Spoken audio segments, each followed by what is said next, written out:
They pounded the ball right at Dallas. And in that drive was the big conversion with Jalen Hurts on the third down on a quarterback draw.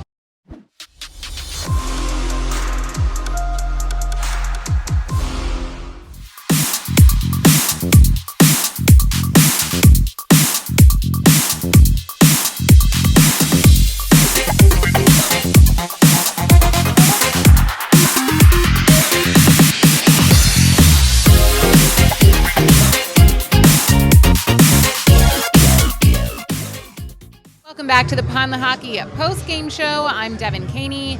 It is time for our Jeff D'Ambrosio Auto Group Drive of the Game. GoJeffAuto.com. Mike Missinelli, let's start with Listen, I've been talking about this drive all night. It was very impressive to me. It was the 13-play, 79-yard drive that made the score 26-17. Should have made it 27-17.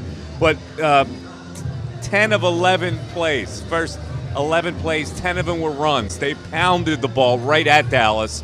And in that drive was the big conversion with Jalen Hurts on the third down on a quarterback draw. But the first play of that drive was Miles Sanders breaking off right tackle for 13. And that set the tone for that drive where they just grounded out, got to where they needed to be, and two short passes get them in the end zone. And they needed that because the score is 20-17. Dallas was making a comeback at that point.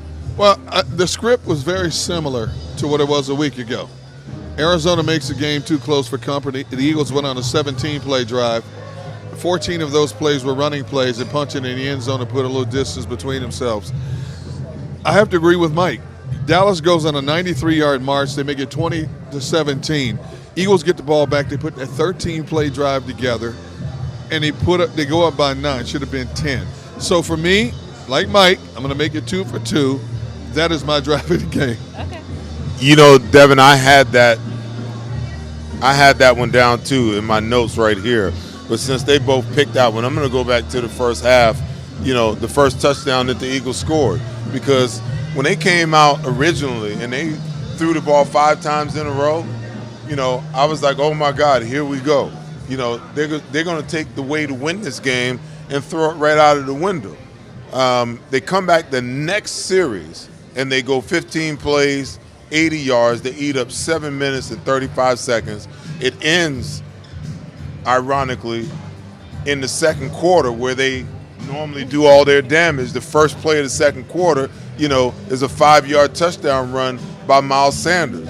I think that kind of set the stage for everything, you know, and it set the stage for them to, you know, to kind of figure out and understand that, hey, you know, we have to run the football, you know, especially against a team like this. We have to run the football in order for us to get done on offense what we need to and what we want to get done. And I think there's a lot to be said with what they did early in the game in converting on fourth downs. Nick Sirianni and Shane Steichen decided to go for it, and then with Jordan Mailata kind of instigating that penalty at the end of the first quarter, going into the second, that eventually led to, I believe, the second touchdown of the game. Well, I mean, I remember talking, you know, the first time that they went for it on fourth down, you know, we were like, you know, I said, Mike, did they go for it? They kicked the field goal. And we were mad about it. We were like, what are they doing? Oh, kick the field goal. You take the points. And then all of a sudden, you know, Nick Sirianni's like, well, let's see if we can get these dodos to jump off sides. And it worked. Yeah, they got bailed out. But then it didn't work later in the game. I don't think I would have gone for it 4th and 4 there. I would have got on the board right away, but that's why I'm here. I'm kind of old school in my thinking too, Mike. But I think a lot of your decision making when you talk about going for it on fourth down situations and maybe not taking the points when they're right there is how your defense is playing. I mean, they had Cooper Rush under control. They had the Dallas run game under control. Even if they don't convert it right there, Dallas has got to turn around and go 90-plus yards back in the other direction. Yeah, they punted twice in their first 2 drives. And what was the likelihood of that happening? So I would have been okay even if they would have snapped it and had to try to execute, you know, a 4th and 4, and it doesn't happen. You still got them, you know, pinned back, and you know that your defense has them under control. Now, if that wasn't the case, you know, if your defense wasn't controlling them, then you got to take the points. Well, and then later in the first half when they could have gone for it, and then Jake Elliott ended up, I think, kicking 2 field goals. I mean, does that frustrate you guys? I know it's hard to complain about that because they were up 20-0 by the end of the half, or 23, I guess I should say, by the end of the half. But when you could get 6 and you go for 3, that can be frustrating, especially when it's coming off an interception.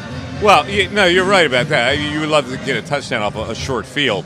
But the first one was a 51-yard field goal. They got on the board with that. I didn't have any problem with that at all.